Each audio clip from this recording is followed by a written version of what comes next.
Welcome back to Orange Cups Podcast, where each episode is full of inspiration. Today we have Jaxx in the building. Let her introduce herself. What's up, man? What's up, y'all? I'm Cracker Jaxx.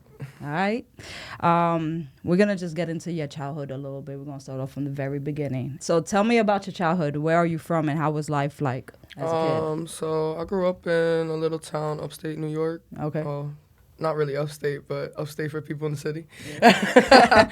Orange County, West Point, Highland Falls. Small town. Played basketball. Played softball. No siblings. Just my mom, my stepdad. That was really it. Just a chill little childhood.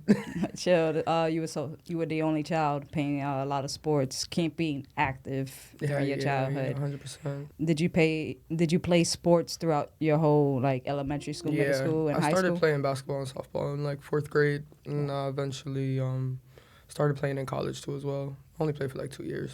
Did you ever want to go professional? No. Nah. It was something fun to do? I knew I wasn't. I wasn't no Maya Moore. You know, you ever grow up and be like, damn, I should really try it out for the WNBA, man. No, I knew. Nah, it was clipped after high school. It was like, that's it? No, it was clipped. I played like 2 years in like a small community college, and then I was just like, yeah, nah, I don't. Done. This is not it. So what was your favorite holiday as a kid?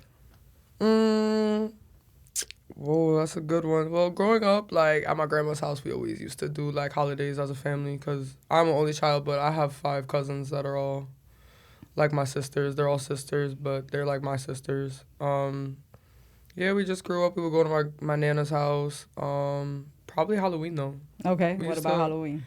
I just used to be so big in my family, like, all of us together, and being able to just, like, go around, like, the same places. It was, like, a big tradition every year. Like, it was the one holiday where it was just, like, my mom and my dad aren't together, so I wouldn't have to, bounce around that holiday. I got to be, like, stagnant in one area. And can you say, like, those memories are the memories you look forward to when you think back, like, damn, Halloween with my cousins were lit, 100%. Man, you know I even look at, like, old pictures when people, like, the printable pictures. Yeah. And I'm like, yo, like, that was good times. And then was like, I think about it now, and I was like, yo, I wanted to be so older then, and now I'm like, I just want to be back. Right, you want to be back. How do you feel Walking about around like Tigger. How do you feel about Halloween now as an adult versus how you used to do it as a kid? Oh, that's crazy, because Halloween for me lasted like 2.5 weeks this year. It's way different. You don't really, as a kid, know about like really the party scene of what we as adults do as going out, and not even in the party scene as a goer. Now I work in the industry of events and stuff like that, so it's just like I see 10 times more of what's going on, and I'm partying like 10 times harder. Well, not partying, but like working in the events and stuff like that. So it's just like, I swear, like me and my friend Sue work in our little company with my guys Hallucinated. I was like, yo, after Halloween, I was tired, bro. This shit lasted for like 2 weeks. I've been celebrating Halloween since August. Girl, I was just like, the week after Halloween weekend, like the weekend before Halloween weekend, there was like a lot of events for us. I think we did an In My Bag event, which is my friend Andres and Mike and Ant. They throw a sing-along event called In My Bag. We got booked for that on Friday. That was till 2 a.m. Well, not even 4 a.m. At 4 a.m., we went to 9 a.m. Banger. Wow. 9 a.m. Banger was until 3, and then we got booked for an event called Pizza Zoo after that, and we was there till 10 o'clock. And then after that, my adrenaline was just running, so I just went to the afties after that. So I'm going to just go burn this energy out real quick. Yeah, and then I'm going to go to bed real quick. I'm going to go to bed. Who's the most important person to you growing up? I had many. Like, in my family, it was my grandma. My grandma was, like, my rock for a long time. Unfortunately, when I got to high school, like, senior year, she passed away. My basketball coach from high school was also, like, a really big influence on me. She kept me, like, grounded and always made sure, like, I had a good head on my shoulders and I was in my lane, because I be a little hard-headed, man. Like, I'm hard-headed, and sometimes I let my emotions get the best of me, and I'm not afraid to admit that either. Like, I'm the type of person that sometimes if I'm pissed off, you can read it on my face. I am trying to work through stuff like that, but she would always be like, yo, Jaxx, like, it's okay to it's just constructive criticism. Just keep it going. Right. Just work it off. Like, you got it. Not everything has to be Mm-hmm. taken so Yeah. negatively or like to the heart. You know what I'm Yeah. saying? Some people tell you things because they want you to Yeah, do they want to see better. the best in Yeah, you. exactly. Do you think your grandmother kept you grounded as well in Yeah, a that was my different best sense? friend forever. Yeah, that was my best friend. What are the some of the memories you have with your grandmother? Just like constantly being at her house as a kid. Yeah. Like I said, that was like a common space for me and my family to go like all the time. Um, just like the food, the traditions, just like going to her on Christmas and her baking cookies and stuff like that. Us helping her before that stuff. What was your neighborhood like, and how did it influence your childhood? I grew up in a really small town. Okay. We'll say like pretty much everybody in the town knew everybody. Like, you didn't really know anybody that didn't go to your school, and if they didn't go to your school, they didn't live in the town. Um, I grew up with like really close friends, and we're friends now, but not as close as we were in high school and stuff like that. But it was I grew up with the same people from third grade all the way up until I graduated high school. Yeah, I was gonna ask you that. Did you guys actually grow Yeah, together through each yeah. school? It's not upstate. Is not really like city schools where you could get placed in different boroughs and stuff like that. Once you live in a district, unless you're a bad kid Mm-hmm. or you know you go to a different school, but you pretty much stay in the same district for the whole 12 years. That's it. And then college comes, and then you guys separate. Mm-hmm. That Yeah. must be a hard separation because you guys grow together. Yeah. I would say my school was a little easier though. Mm. Like, I went to school in Highland Falls, New York, James I. O'Neill. But in that school came like a school from Garrison, which was a really small like town across the bridge, 10 minutes away, but 5 kids were coming from that school, and then West Point, which is Army people. Yeah, the base. So like they move around a lot. So you could have a friend for a year, and then, oh hey, my dad just got placed in Korea. I'm gonna go move to Korea now for 4 years, or I might be back in 2 years, but I don't know after that. Yeah, there's no guarantee. Yeah, there was no guarantee after that.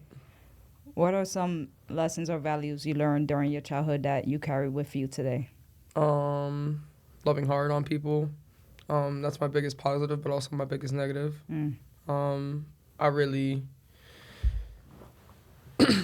I try to like love and like push kindness onto people regardless of anything, but also that helps, not helps, but gives people the advantage on me too as well. Because I try to see the best in people regardless of anything that's going on. Like, you could probably do me the dirtiest that anybody's ever done me, and I'd be like, all right, you said sorry, I'm gonna give you a second chance. I lost my dad my stepdad when I got to like my second year of college. Mm-hmm. And it was just like a really sudden thing for me. So just like always loving in the moment too. That's another reason why I always like love so hard, because you never really know what you got or what people got going on in their heads. You never know what your last moments are with somebody. All right, you don't know if that day is the last day you ever see them, speak to them, text 100%. them. Could you say that's one of your weakest points too? 100%. My life, the day I lost my stepdad, which he was, again, he was a rock for me too as well. He was always with me, always made sure I was good no matter what of the situation. I think I became a whole new person the day I lost him, to be honest. Yeah, it was a big change in my life. Like, everything changed for me for there.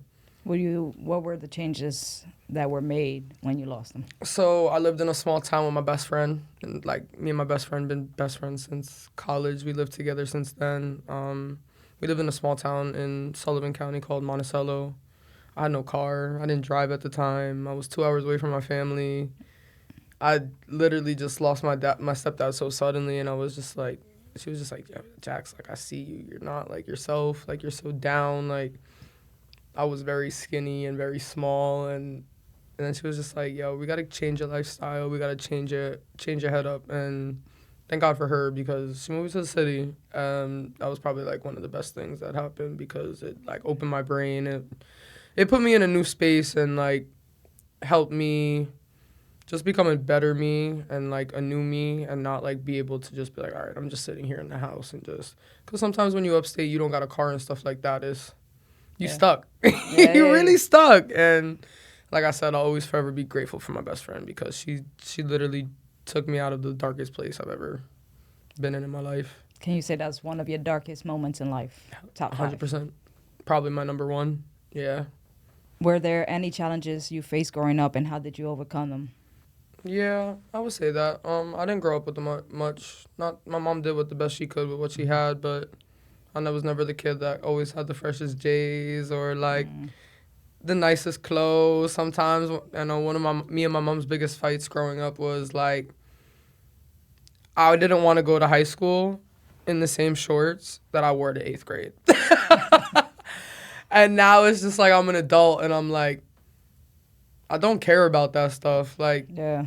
why? I said this in like another thing I've said, like, why is a pair of sneakers that cost $5 to make $250? And it's just like people like judge people off fashion and stuff like that. And it's just like, for what? Like, when the cloth on your clothes is probably the same as mine, but just because you got a name on yours is Right. $1,000 more expensive. That was one of them. Again, I went to youth group as a kid. I was a little church goer for a little bit. Okay. I still have firm faith in like not religion, but in a higher power and stuff like that. But I wasn't treated right when I came out and stuff like that. So again, like loving hard, because I'll forever love hard on myself because I can't love on other people if I can't love on myself. Right. At what age did you come out? I came out in 11th grade. Okay. Like, yeah, 2014, 2013. Yeah. I was like to my family though, like a soft launch. Soft launch. Did they expect it? I think so. Yeah. A lot of my cousins definitely knew. My mom was a little bit more I'm her only child, her only girl, and I grew up in a very not like strict household, but like not something where she would have expected. Yeah. I told her in like 11th grade, and I was like, Mom, I think I like girls. And she was like, are you kidding me? Like, what the hell? Like, what do you mean? And she didn't believe me at first. And then like 2 weeks later, she just saw it for herself. Like, She was like, I told you. That's real. Oh, you're doing that, huh? Yeah. And I was just, she was like, okay. And when I went to college in 2015, after like, I moved out of my mom's house 2 weeks after I graduated high school. Wow. And I moved into my godmom's house. And that same week, I just remember going to the barber shop and being like, cut it. Like, undercut and all. Just cut it off, shape up. And then, like, actually, yeah, in a couple weeks after that, I got a shape up. And I was like, new clothes, all of that. It was just a whole new me. And it was and then when I went home and I was going, like, to events, and not like events, but, like, family events, church events, stuff like that. They were just like, whoa, like, we never really knew this was you. My family, like, my immediate family, yes. My other people, like, not really. But it was okay. I didn't really care. I still, like, believed in being me, regardless of whatever. How was your transition from being a churchgoer to finding your faith in a higher power because they didn't accept who you were? It was hard. There was one person in the church who, like, accepted me 100% and was like, regardless of anything, your faith is all that matters. Like, you're loved and stuff like that. Yeah. Even when I cut my hair and stuff like that, I would go to church and people would stare at me in church. I didn't care because, again, like, I'm not there for you. I'm there for, like, stuff for my own self. I mean, it was hard because, you have people that you literally talk to almost every day, and it was just like, now they look at you weird because, I like a female? You look different. Yeah, and like it's just like another thing is just like crazy. When you walk in and then all of a sudden I feel like, the priest or the pastor sees you and it's like automatic, like, oh, let's talk about homosexuals today and how it's wrong. And I'm just like, why is that always got to be the thing brought up? Because I'm pretty sure this is probably not brought up every week. Like, no, I walk through the door and now this is being spoken about. But again, like I said, like, you don't, and my own firm belief, I don't have to go to church to show my faith in a higher power. I could have my faith and my walk alone too as well. Anywhere. anywhere you want. That's right. If you could relive one day from your childhood, what day would it be and why? Oh, you got good questions. Gotta make you think. I didn't Man. even think about like stuff. Ooh. Damn, one day from my childhood.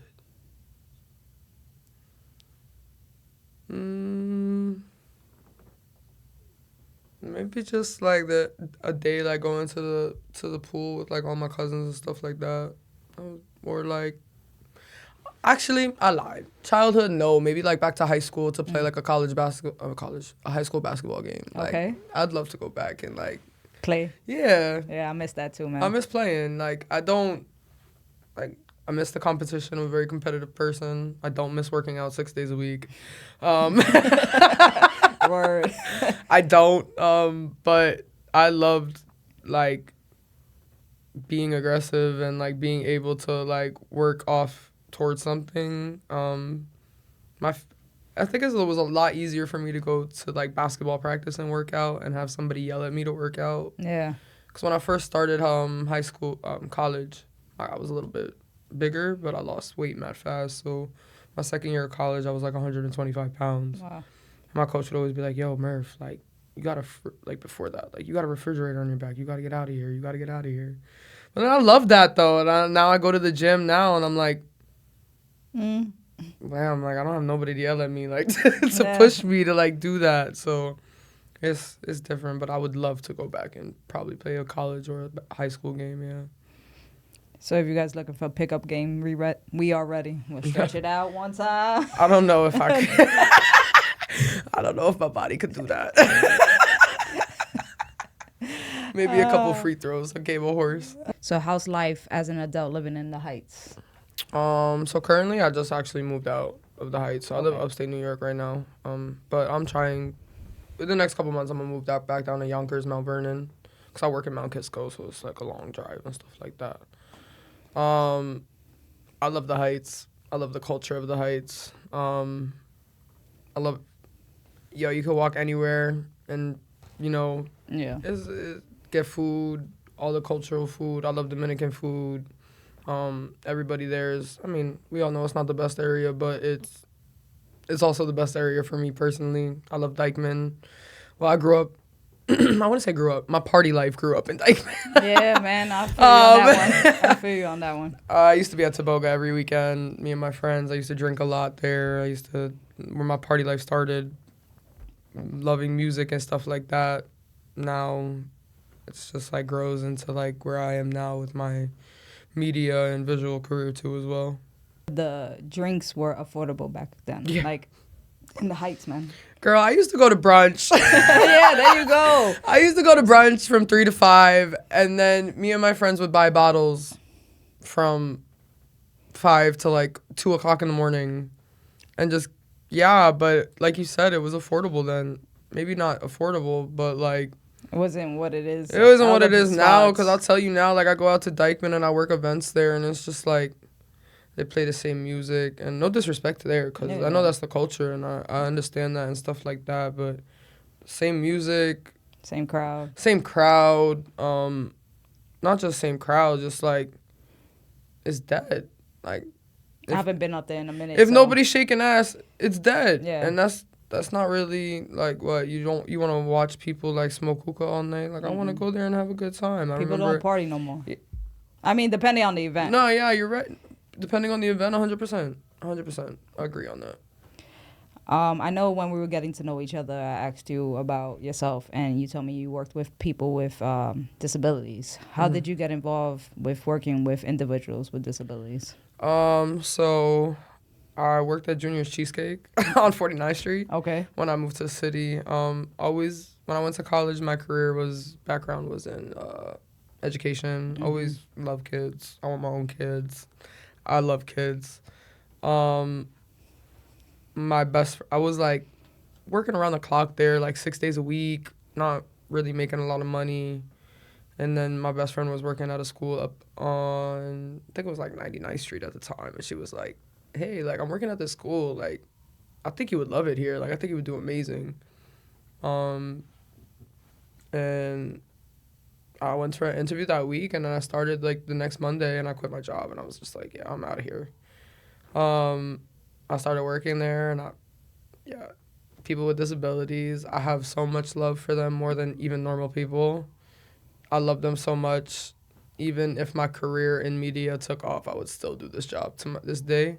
Sometimes there's nothing like helping people who really can't help themselves in the best way ever. I started with a little boy back in, I think, 2018. His name was Rafi. Literally became my son, the love of my life. Not the love of my life, but like, Yeah.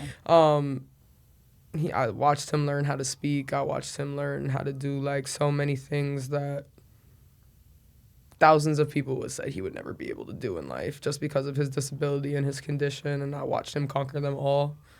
To this day, I just started a new job. I work with adults now, like, and more adults. Like, I run a classroom of like 15 individuals with disabilities, and it's a little different. But again, like, those bonds are like something that's never gonna be broken. To this day, like, I have Rafi's name tatted on my arm. I go see him every weekend. He's literally like still the little king of my life. I would do anything for him. You guys have that close bond. You guys keep connected. 100%. I would never let that bond die. He's like my first son. He's the son that you didn't give birth to. Nah, right. Nah, 100%. I would do anything for him. He's a great guy. Great What kid. inspires you to keep going and working with people with disability? Him.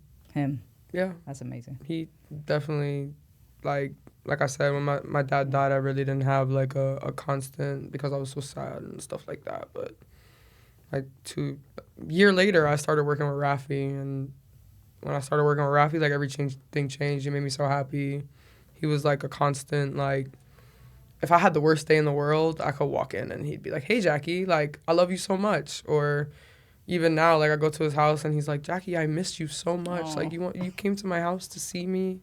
And like, just to like think about like how small he was to how big he is now, it's just like, not even like my son now, like my little brother. Like, like, so cool. Like, even to watch somebody else's kid, or like have somebody put that trust in you. Like, his mom every day would be like, "You don't even got to ask me questions. Whatever you want to do with him, you do with him. Like, he's your son from 8:30 to 4 every day." Like, wow. Yeah. So you have that trust. Yeah, they became my family. I love them like family. I'd do anything for them like I do for my family. How does working with people with disabilities influence you to become a better person?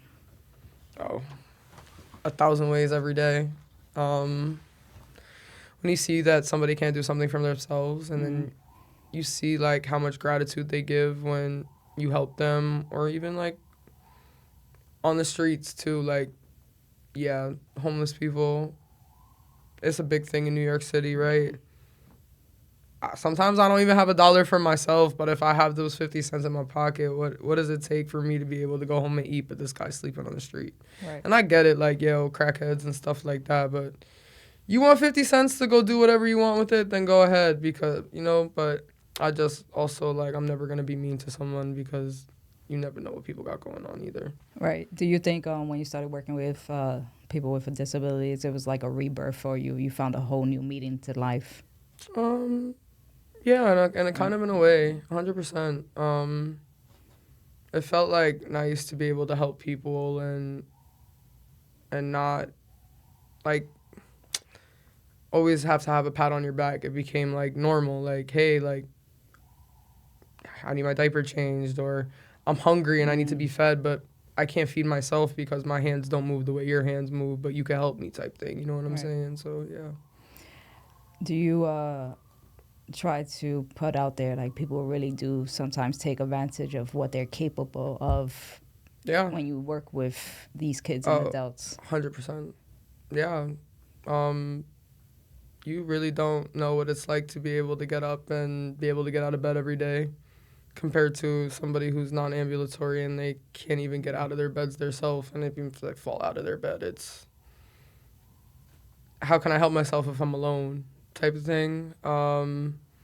Even when it comes to Medicaid or stuff like that, people with disabilities need equipment that insurance has to determine if you need or not, and sometimes equipment's like $5,000 for like a stroller for an adult like the size of me or you. You know what I'm saying? So it's like they could tell somebody they can get a wheelchair every 5 years, but what if you're growing faster than 5 years, or orthotics that you're growing out of fast of, or even just equipment. For example, like one time, Rafi's mom would just tell me constantly like, "Yo, every time we go to DR, my wheelchair gets broken." Like the airplane people, they don't care. People at the airports, they don't care about the wheelchairs. They throw it into the plane and it's broken by the time we get off of it. Nobody understands how expensive it is to fix a wheelchair. You have to go through insurance just like not the same as car insurance, but you have to wait for that whole process to go. So I told her, I was like, let's go through insurance and see if we can get a stroller. But we couldn't because he got a new wheelchair. And that was something they could determine because of that. So we did a GoFundMe and we raised money for him to get a stroller. And then again, like, a stroller for a 12-year-old boy was $3,700. Sheesh. That's insane. Like, that is insane. And I always say to this day, like I just said earlier, like, if my career in media was to ever, like, really take off, because, that's fun for me right now. Like, it's a little bit of money for the fun I'm having, but, I'd love to open up, like, a nonprofit for people with disabilities and ambulatory needs that like help offer them equipment, maybe like a Goodwill for like equipment and stuff like that. Take where donations. It's not, take donations and stuff like that. That's amazing. I love that for you, and I can actually see you doing that because you have so much care, man, for these people. And, what is your goal when you work with people with disability? What changes or improvements would you like to see in society supports individuals with disabilities? Promoting independency is really big for me. And avocation is really big for me too. Sometimes they can't advocate for themselves, so body language is really important, or being able to read the look on someone's face when they can't talk is way different than me looking at you right now and you seeing my tone of voice, right? Or like adapting things to help them, like, hey, I could hold a pencil like this, but if I put this pencil on your hand like this and you just hold it like this, you can move your hand to write it too as well. Just things like that, because just because you're disabled or have a disability doesn't mean you're incapable of doing things. It just means that you have different ways of doing things, and you just have to find ways to help you do things. Like, they have a mind. They're 100% smart. Like, they know things that they just can't communicate those things. How does it influence your perspective on life? Oh. I think that circles back to our last question, too, is just, like, you really don't know how easy it is every day to wake up and get out of the bed. Yeah. How easy it is for, like, our muscles to, like, normalize that. And it's just, like, you hear people say the R word on the street. Like, I hate that word. Yeah. The R word, I literally will, if I hear it on the street, I'll be like, what does that do for you? That's just like calling, oh, you're so gay, or like, why would you say that? Like, why? Yeah, I'm against that word too. I hate that word. I hate that word so much. And it's not even used medically anymore either, which is the crazy part. No, it was used medically like in the 1940s, like. And now and it's just like at that. I think kids just like take it and run with it. Yeah. And then like it's like you get older and you really see what that word is like, and like why people are described that way, and they're really smart. Yeah, they are. They are.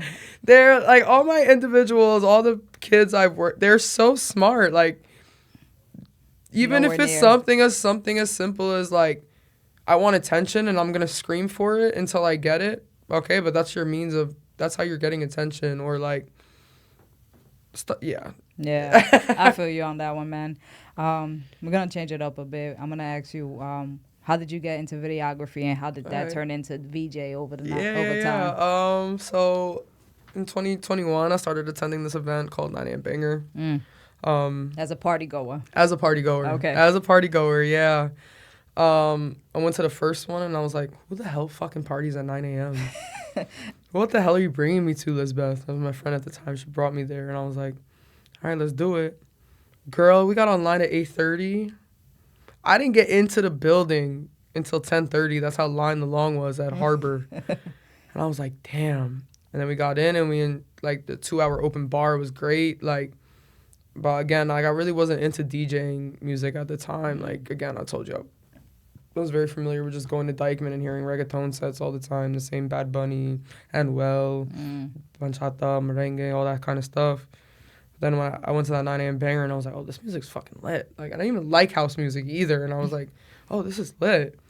So then the next one I went to was in March the next year, 2022, and there was this guy just walking around with a camera, right? And sometimes when I'm a little, under the influence, I like to sing into the camera and stuff like that. So it kind of just started like that with this guy named Alex from Hallucinated. And I would just, every time he saw me and my friends would be in the front row. And again, I was a mask in a group of all femme straight girls, all pretty femme straight girls. So it was just like, they were all comfortable, like, us coming up to me, shaking their butts and stuff like that, and it was normal. So I would have like 3 girls just shaking their butts on me at the same. Of course, the camera guy is gonna come. That's what they're looking for. So he would come, and then everyone after that, it would just be like one of my friends would drop. Like, I can't do this anymore. I don't want to party at 9 a.m. anymore. Like, this is too much for me. By the end of like 2022, it was just me and my one friend going, Lisbeth, and she was just like, after this Christmas one, I'm not going anymore. And I was like, how are you going to do that to me? Like, you introduced me to a lifestyle that, like... I'm dedicated. I'm mad dedicated to, and I'm having fun. Like, but it was also, like, there was this one we went to, and I was like, Tokisha came out. I didn't really know Tokisha at the time, but my friends were, like, mad hype. It was mad cool to be in the front with a performer and stuff like that. And again, Alex was in the barricade. I was rapping into Alex's camera. There's mad videos prior to me even working with these guys of me at this event, like, rapping into their camera. And I told my friends on the stage, I was like, I don't want to be behind this gate anymore. Like, I don't want to be in the crowd. Like, I want to be over there. Like, I want to do something. Like, I want to be on the other side. I want to be on the other side. Yeah. So later that month, I think I went to one of my good friends now, Dana Lou's birthday party, and I went with my friend Lisbeth, and she was like, Jackie, this is my last event for the year. I'm not going out anymore. And I was like, fuck, fine. And the guy Alex was there, and his boss Steve, and he was like, we didn't go to like I think one or 2 of the bangers before that, and he was like, I literally saw you at 8 straight bangers, and I haven't seen you at the last 2. Like, where the hell have you been? Like, I miss you guys.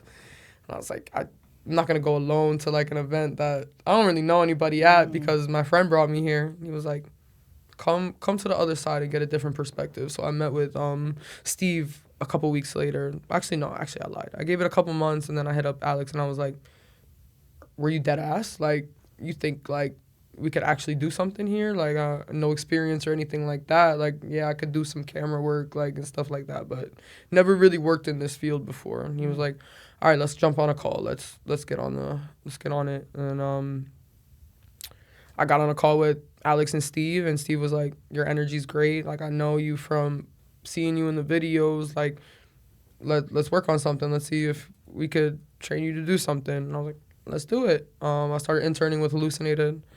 My first gig with them was Luck of the Banger of 2023 last year. Yeah, I'm going on 2 years of working with them. Yeah, so recent. Yeah, I started Luck of the Banger in 2023, and one of the guys that work with them, his name is Miguel. He was the VJ for the day, who was pushing out the visuals. I really wasn't into the recording after that. I didn't. Now I'm really more into it, but like when I saw him pushing out visuals, the way like, some DJs curate their sets and you could curate visuals to those sets, but the way like these guys were DJing and the music was just like constant cuts and mixes and change-ups and stuff like that. And this guy is hitting every visual to every beat without even knowing what's coming next. So it was like mad anticipation of pushing out visuals. And then he was like, you want to touch a button? And I was like, no. And he was like, "You're not gonna mess it up. Just touch a button. You'll do it." And I just watched him, and I think the next event I worked was with Miguel, and it was called House of Feeling. And I just fucked with it from there. Like, I just touched buttons. I was moving switches and doing it all. And he was like, "Jaxx, like, you're good at this. Like, you're natural. Like, you're blending images. You're blending visuals together that I would have never even thought of blending, and it looks so fire." And then after that, it was just, it hasn't stopped. It's been nonstop with them. And again, like, I told them, like, well, I mean, we'll probably get into that later, but yo, it was a dream come true, man. Right. Like, I told my friends 2 years ago, like, I want to be behind that stage with them, and I was just like, manifesting, man. Yeah, manifestation is very real. Yeah. It's been great. It's been really cool to not even just work 9 a.m. banger. I've worked mad events too that is just like, wow, like, I'm being brought into like rooms of people that like you never thought you would be yeah, around. like I walk into like events now, and even in the front row, like, because one of the things I do is, I was telling you earlier, I connect my camera to an iMag. It's image magnification kind of a thing where the Bluetooth device connects onto a screen like this, and you can see everything that's going on my camera on the screen.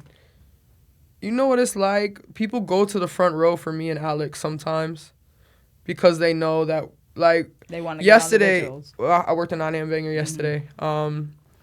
And at one point, I brought my friend Soup onto the team too with them, which was also really cool too. Like, we don't have to grow the team, right? But they're like, "Yo, your friend Soup's mad cool. Like, let's intern her too." And now she's part of our hallucinated team too, and she works. So there's a front barrier between the stage and the crowd. At one point, it's like a cameraman recording a cameraman recording a cameraman recording a cameraman. Novocaine came on by Frank Ocean, and it was me and Soup just rapping with each other, and then Alex is recording us, and then me and Alex and Soup are all rapping together, and Miguel's recording us from the back. A lot of BTS going yeah, on. right? But then all of a sudden, like, what we didn't realize is, like, mad lights from the crowd went on to us, and all the crowd was recording us too as well. And it was just so like, yo, like, a few people's Instagram yeah, stories. like, it was just like, yo, this is not only just a team thing, this is a family thing too as well. It's a vibe. Yeah, and it's nice to work with people that, yo, they have the same passion and they have the same push as you, because, yo, those people that elevate you are the most important people in your life. Right. Also, like, all those guys I sit with, they're alphas. Everybody at that table is an alpha. They're going to put you. Steve, Alex, Miguel, even my friends, they always want to elevate you constantly, pushing me up. "Jaxx, you got to learn this, because if you don't learn this, then you're not going to be able to VJ on your own. You're not going to be able to do this on your own. You're going to have to do this to do this." Or there's always constant teaching lesson, and I'm always mad appreciative to them, because, yo, they gave me an opportunity with nothing. Right. Nothing, no experience, no equipment, literally just personality, and I will forever be grateful for that. Yeah, they put you in a room to grow, and they continue to push you. How do you select your visuals? Oh, honestly, I kind of just freestyle. I mean, if I go to an event like, right, Halloween, you gotta curate stuff like that, right? You want to find, like, you want to find visuals that hit that thing. But if it's like a place where they tell me that I could freestyle, I'm using every single folder I have in my collection on my computer. I don't hold back anything. Do you constantly update your folders with new visuals? I try to curate like every week in that team. Like, "Oh, guys, I found like 30,000 new visuals. Can you download them for me?" Damn, not 30,000. I was like, nah, not like 30,000, but like every week I feel bad because Miguel, I'd be like, "Miguel, hey, I put a new folder in Envato. Can you download them for me and put them in the Resolute?" Yeah. That's good, man. That means you're always like growing your craft and always searching for new things to always stay fresh, new perspectives. Got like my favorite song to VJ to right now is "Looking for the Hose" by Sexy Red. Okay. Not because of the song, because Sexy Red. Yo, because there's like 1,000 eyeball visuals, and it's just like I could throw up any eyeball to "I'm looking for the hose," and it's everybody's "Oh wow, the eyeballs on the screen!" Like, and make the crowd go wow. Exactly. Yeah, I feel that one. And even with that, like, I can blend those eyeballs into my camera. So if there's a girl twerking, that's it. I could have the eyeballs on the girl's twerking butt. Like, You That's see? crazy. Yeah, That's crazy. I can see it now. Like, yep, that one right there. Go for it. Is there any specific genres of music you like VJing to? House music. Personally, I don't like drum and bass. Okay. I love to VJ to drum and bass. Like I said, not my style of music where I'm gonna go blare drum and bass in my car, but when it comes to VJing, it's really cool to VJ too, because the beat drops and stuff like that. Like, it's nothing harder than switching a visual on the time where you're about to hit the bass. Like, I will tell you though, I hate VJing to regular music, radio DJs, commercial. I don't want to hear everything that's been played on the radio 1,000 times, but it happens, and you still gotta get the job. Like I said, it kind of just goes back to the whole Dykeman thing. Like, I've been booked for parties in Dykeman to do to visuals and stuff like that. But again, like, it gets tiring when you're doing the same music all the time. Like, it's boring. What type of challenges do you face sometimes when it comes to like VJing? I know technicals probably, but no, a lot of technicals. Sometimes it's a lot of unplugging. I mean, unplugging and replugging is kind of one of the biggest fixes in media, right? Unplugging, replugging. Sometimes I guess coming out of my show, like, I'm a very personable person, and I love people, and I love to be in the crowd, and I love to hype the crowd up. But me personally, I have my own social anxiety, and I know sometimes it doesn't seem like that, but I hold myself back a lot because be like, okay, well, maybe that was just a little weird, or that was just like, maybe people are gonna take that like the wrong way, or I just hope, holding myself back is probably the biggest challenge, because I know I could be more personable and stuff like that. I mean, you're also around strangers, so that's what it is too. It's just like not that I really care about how I'm gonna be judged, but it's just like, I don't want to be the next meme in New York City either, because I did something crazy. I feel you on that one. And you'd be like, wait, what did I do? What did I post? Next thing you know, I'm on Your New York City. Oh, man. What future projects or goals do you have as a video DJ that you're excited about? One of my biggest dreams and goals came true yesterday. I worked with my favorite artist yesterday. A Boogie. Okay. Big BX in the building. Yeah, Big BX was in the building. I told the boys when I started working with them, I was like, my biggest dream is to work with A Boogie, like, see him front row. Prior to yesterday. Crazy. Maybe manifesting again. 2022, yeah. When I told my friends, like, tell Keisha, like, I'm going to be on that stage, like, I wanted to be there for, the first couple events I worked with the 9 AM Banger Boys, I held back too. I don't know you guys. I know you. I'm going from a party goer to a party worker, and nightlife. Yeah, it looks a little. I didn't want to be that person that. After that, and I got to know, when are y'all gonna book A Boogie? Because for real, I need y'all to book it. I said that stuff for a year, yo, and yesterday, everybody was playing with me for a week. I swear to God, yo, everybody was playing with me for a week. I went to a friend's miss on Sunday of last week, and my friend Dana was like, who DJ'd yesterday, was like, Jaxx, you know who's gonna perform? And I was like, no. I hope it's A Boogie, though. Like, I say this every 9 AM banger. I swear to God, I would be like, I hope it's A Boogie. I hope it's A Boogie. And Dana just started laughing, and I was like, what's so funny? She was like, it's Busta Rhymes. And I was like, stop fucking playing with me. I mean, no disrespect. Yeah, like, no disrespect, but like, yeah. And then, like, I was just like, oh, like, dreams crushed. And then during the week, it was just like more excitement because, people would text me and be like, well, this person texted me and asked if you're going to the event, like, so I would just assume, and then my team found out on Friday night, and they didn't tell me, because they wanted me to be excited when I walked in on Saturday morning, because when you do this event, we got to get there at 6 a.m. Yeah, so a lot of the times we move in from event to event, but we got there at 6 a.m., and usually they don't have the run of show on the wall at 6 a.m. They wait until, like, the boys get there, like, 8 a.m., and they hang it up around the thing. Then they tell us who the performers and stuff like that.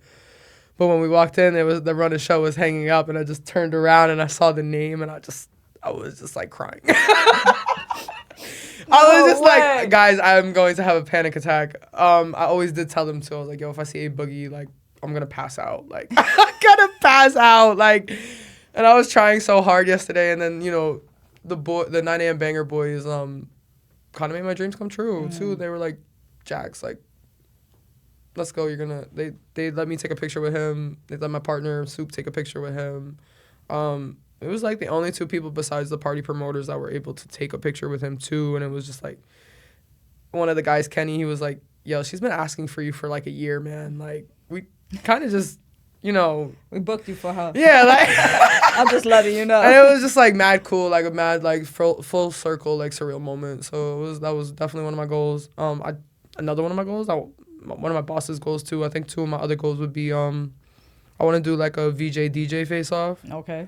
You know how the DJs do a face to face thing. I want to be like next to a DJ reading their board, so I could VJ to them, and then we just do like a whole like competition type of thing. I think that would be fire. I want to do EDC. I want to do like a big festival. All right. A big ass festival. Hell yeah. Why not? Hell yeah. I got to experience it once. Like, you're not even as a party goer I've experienced a festival like that. I do little New York City raves, but I wanna be stuck in an EDC crowd or something, like Tomorrowland, like one of those. Overseas, man. I need to go somewhere. Yeah, we gotta get that passport stamp. Yeah, I went crazy in 2019 with my two best friends. I went to Ibiza in Amsterdam. I did not like house music, and I was in house music like cities, you know, and like. Fast forward to now, it's just like, damn, I wish I enjoyed that music then, because I would have enjoyed being there, like, so much more, like, I would have, but again, like, things happen for a reason, so maybe one day I'll VJ in Ibiza for, like, yeah.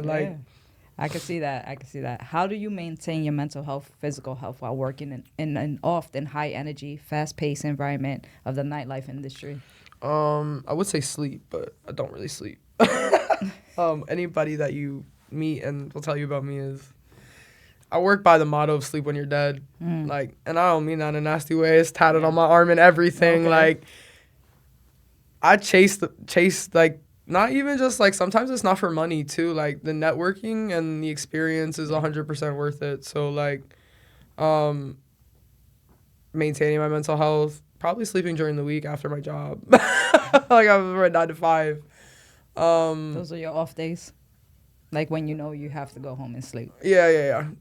Monday through Friday. Well, Monday through Thursday, yeah. Definitely just like speaking where I need to be spoke. Like when things need to be said. Healthy eating, like a lot of water. I did currently like on my birthday's in April. I think like maybe like the first week of May I stopped drinking. Alcohol. Yeah. I was really never a really big alcohol drinker anyway. Okay, I lied. Before COVID, I was a very big alcohol drinker. But, like, after that is what I'm saying. Like, when I started the party scene, I was never like, oh, like, let me get the free drinks. Let me get the free bottle. Like, and even I go out now and it's just like people be like, oh, you want a drink? You want this or that? Now it's like I work in the lifestyle, in the industry, and it's just like, yeah, no. That's not fun for me anymore. You gotta keep your head focused. Yeah, like I want to keep. I'd rather smoke some weed or not be in a coherent stage than like getting too lit and being like, I just dropped my $1,050 camera. Like, I haven't been in that situation, but nor do I want to be in a situation like that. You know what I'm saying? So. You lost something, a little piece, because everything comes with little pieces. Like even if it's just like. Those little clip microphones, when this piece falls off, it's just like the muffling and stuff like that. So definitely. Also settings are, people don't understand settings on your cameras and in your video DJ is very important. So if something's off, it's gonna look funny at the end, and you did all that work. Yeah, 100%. Are there specific self-care practices you prioritize to support your mental health? Recently, I always had a thing about putting people first before myself.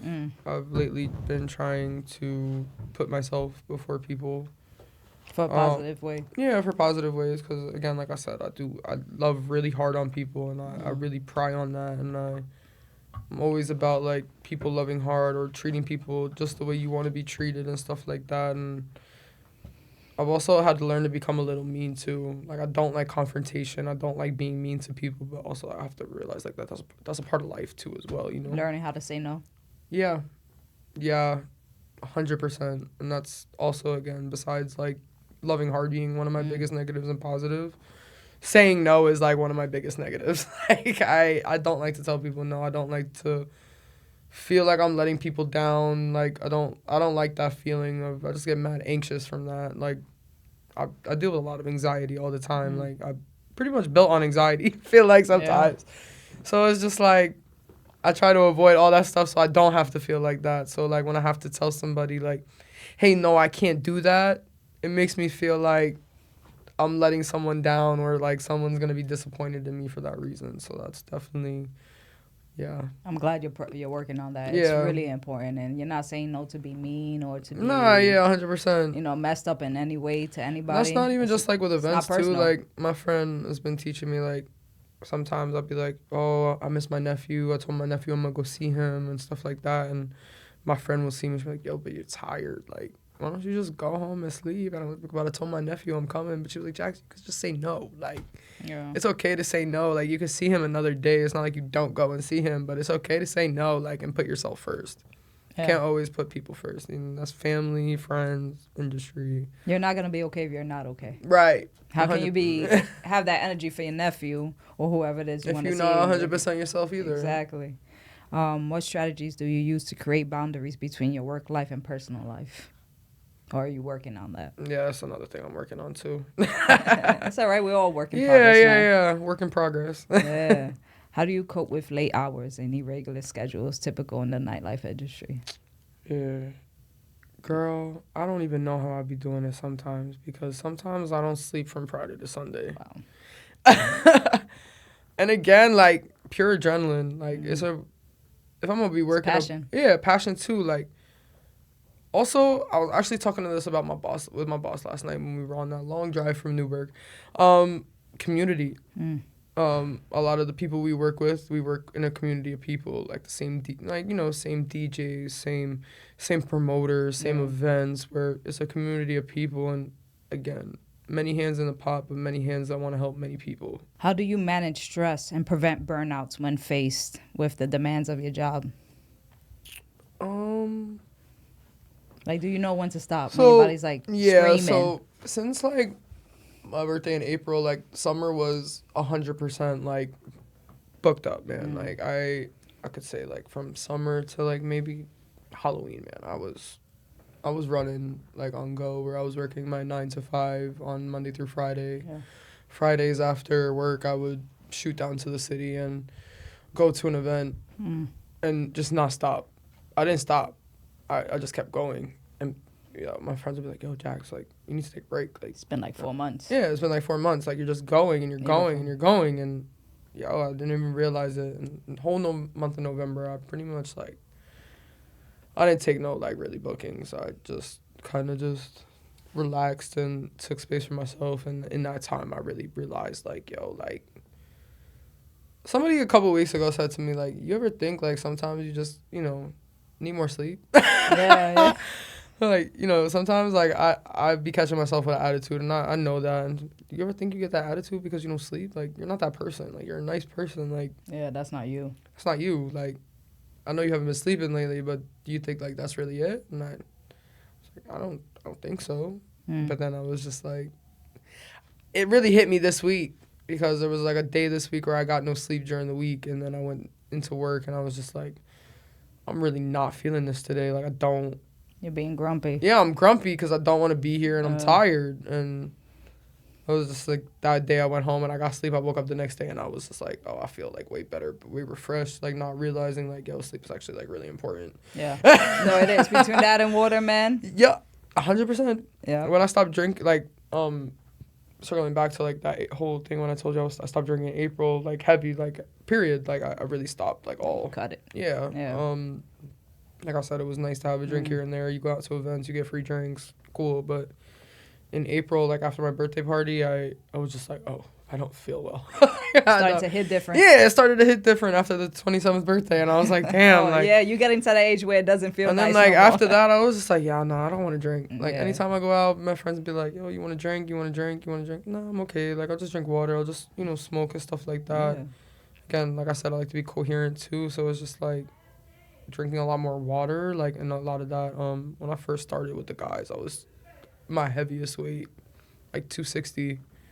The last like 8 months, I've lost like 50 pounds. Wow. So Congrats. like, Yeah. I'm pretty sure that's like not drinking either, Yeah. and like also putting like a lot more water into my body and stuff like that. Like, and people be like, "You want to drink?" No, I want water. Like, I don't even drink Red Bull anymore. I used to be like a Red Bull fiend. That's not good, man. Those energy drinks have you addicted. I used to work at it's like, I thought the industry lifestyle was like bad. The restaurant lifestyle is bad too. Like, Yeah. I used to go work at Juniors, work there from like 2 to 1 o'clock in the morning, like 2 p.m. to 1 a.m., and then go to the bar after that and just drink and go home and just repeat the cycle. And I was like, "Yo, this is just not fun." Like, So you wanted to break that cycle. Yeah. You heard I think you started responding to your body. yeah, that Yeah. too. Like, also like being the heaviest weight I've ever been in a while was just like a punch in the face to me, like personally. You know what I'm Yeah. saying? Like, I didn't feel myself. I didn't. Yo, I think you could like go into my Instagram, and for a while, like there was like no pictures of me. Like, it would just be my face probably, or me covering my face, just because I was just still like Yeah. body like stuff, like not like body, like, yeah, maybe like a little bit of body shaming on myself. Like, I didn't feel like me. I didn't feel like I looked good. Like, going from like that skinny person to like this, you know, I felt like I looked like a baby beluga. Like, it was just like, I don't like this. And then when I stopped drinking, I started losing weight again. I was like, yo, damn, like that could have really been the factor of like me gaining weight, because I would just be like, oh, tequila sunrise, or it wouldn't be like a seltzer or a vodka with seltzer or something. That wouldn't. It would always be like the sugary drinks. Let me get a twisted tea. Let me get a buzz ball. Let me get a tequila sunrise. Like, let me get all that sugary stuff that's gonna make me gain weight. And Yeah. but because it tastes good. And did you find yourself like having multiple drinks a night? Oh yeah. Yeah. It's Heck just yeah. adding up. Oh, my friend, at one point, girl, one of my biggest rules on my car is nobody drives it. I am only the one to drive my car. And I like kind of realized, it was a night I went to my friend's birthday party and I drank like 3 buzz balls with a 4 Loko kind of thing. Oof. And I was, girl, I couldn't drive. Oh, your head was spinning, huh? And that was the first time ever, like, I had to be walked out of a birthday party, and, like, my friends were like, yo, Jackie, what the hell is wrong with you, yo? And I was just like, yeah, nah, I don't ever want to drink a buzz ball again, yo. Like, but again, like I said, that's really was all together just made me stop drinking. Do you think you and your team support each other when it comes to like your mental health and like checking in on each other? Yeah. Yeah. 100%. If I need a day off and I feel mad tired, and I tell him like, yo, can I just step back from this event? Yeah, Jaxx, no problem. Like, or there's been times where they see me like burning out in the middle of an event.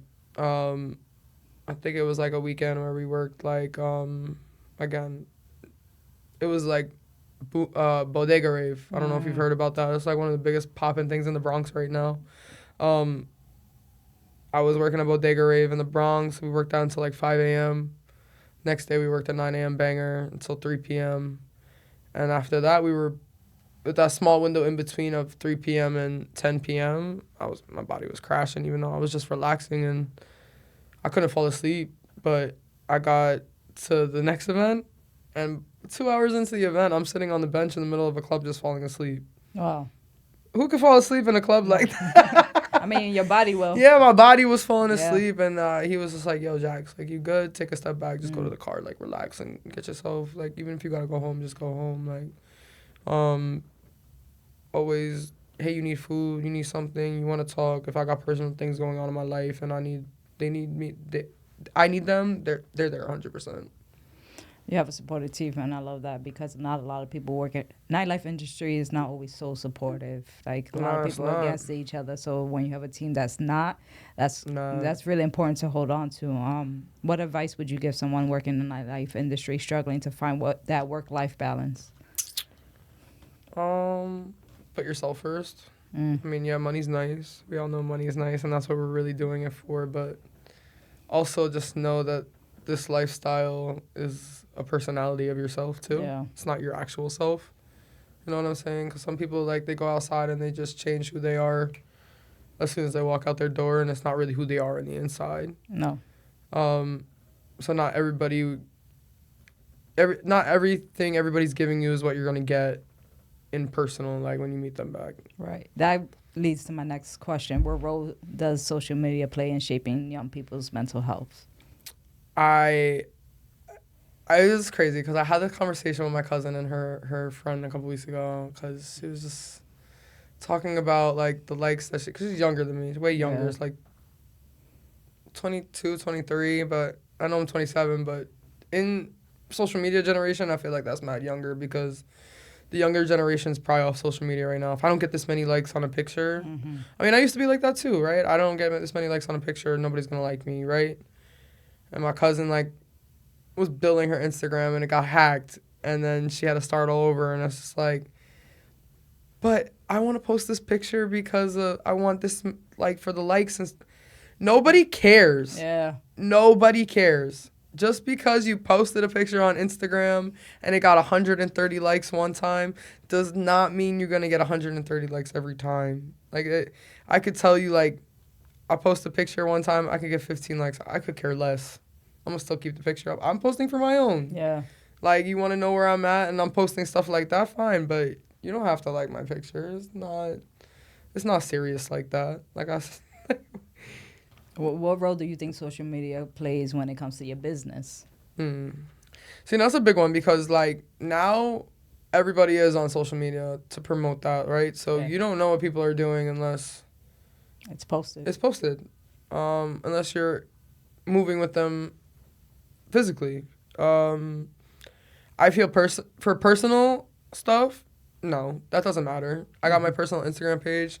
Now, a lot of the times, like, for a while, I was holding back on posting, like, my kid from my Rafi and my nieces and nephews because now, like, yeah, I only have, like, almost 2K Instagram followers, but a lot of them I don't know. Yeah. I don't know what these guys are gonna, like, even my page is public.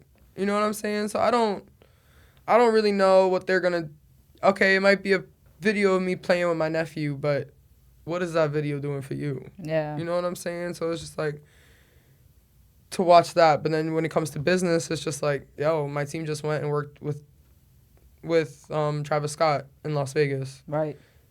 Gotta get posted. Well, you gotta get that posted. You know what I'm saying? And it's just like, I just feel like social media is a big promotion thing now. It is. Like, how do you keep up with those demands? Like, you have to be constant when it comes to, like, the work you want to to do. I'm gonna be real with you. I was really big into algorithm, like learning, like, hey, I could post on a Wednesday and get 250 likes on a picture compared to when I post on a Friday when nobody's on social media, right? That's cool, but it's not really that. It's more of aesthetic that goes for the Instagram page. I've been working with Sammy Blends a lot. She's been teaching me a lot of, like, being real and being raw. Yeah. Everything is edited nowadays. Like, you go and you got these booming. Yo, we all love that, right? What's catchy? What's gonna draw our eye in? But Sammy's really been teaching me that raw is real. Yeah. Like, one takes are good. One takes are good. Yeah. Or, like, blending everything I did raw within the last 4 hours of me DJing, what you recorded can go raw and it actually show you who I am as a DJ instead of you just showing girls shaking their ass or posting a song on top of things that are actually genuine. Or the bottle girls or the like, you know what I'm saying? Yo, and I was working with Sammy, and I think one of the first things she said to me was, yo, when we walk in, follow me, have your camera down. We don't want to scare people away with the camera, but don't get no girls' asses. Get me shaking people's hands. Get me going up to femmes who have their masked girlfriends with them, and then me giving the girl a hug, but then me shaking their masculine girlfriend's hand, or me shaking the masculine girl's hand and then giving the girl a hug who's fangirling over me and stuff like that. And I was like, I get that, yo. And it's taught me, like, a whole different perspective on that too. Like, raw is I like that raw footage type of stuff compared to that edited, like, again. But social media is social media, so you're going to get everything everywhere. Right, and it also depends on the person. It's also a whole, with. like, biting situation, too, as well. Yeah. Like, you know, once this person starts doing it and it's catchy, I mean, look at TikTok. Look at what's the biggest thing right now on TikTok? All the TikTok dances. Yeah. One song comes out, it's catchy, they cut it for 15 seconds, they do a little jiggy jig to it, and That's it. It's viral. You go to a club. Don't you dare You go do to a TikTok freaking dances. event. They play these songs and it's just like, why are y'all doing these TikTok dances I here? hate Nobody that. wants to see that. Nobody wants to be in the club with the TikTok dances, bro. Oh, man. If you could implement one major change to improve mental health care, what would it be? Free therapy. That's big. I mean, I personally don't go to therapy myself. I would 100% go. But yeah, I feel like I'm always the friend that gives a listening ear. I'll vent to my friends too as well that I really give, like, I feel like, you know, really close to and stuff like that. But it's different when you have like your confidant, like, as your best friend, but then you have outside ear listening, A professional. that doesn't have like 30,000 opinions going into their head.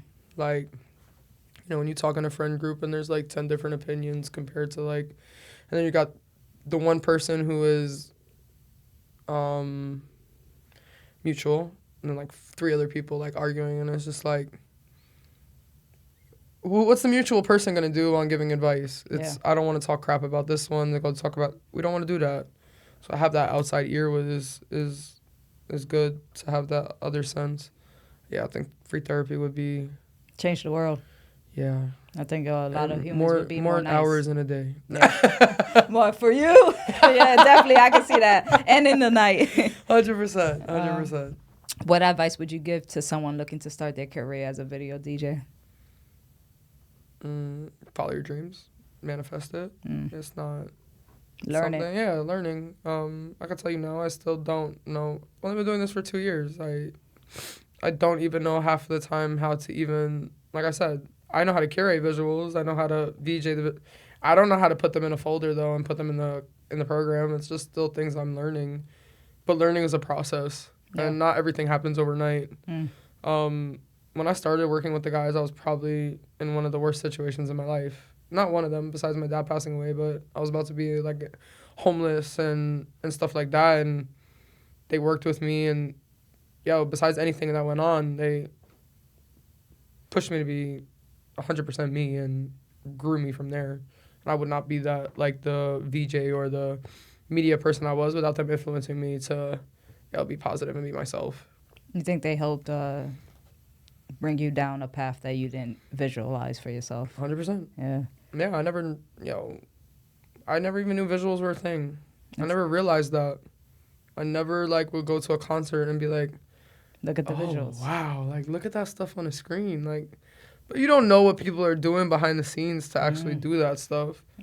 And that's why I was just like, wow, like, that manifestation was real. When I told my friends, like, yo, I want to be there, but I don't know what I want to do there. But now I was just like, you're wow, there. This is real. Yeah. I'm there, yeah. It's just like, now, like, dreams are came true. Now I got to make more dreams. Like, yeah, that's it. Now I got to elevate my goals. 100%. Yeah, continue. My last question for you would be, if you could go back and tell your younger self anything, what would it be?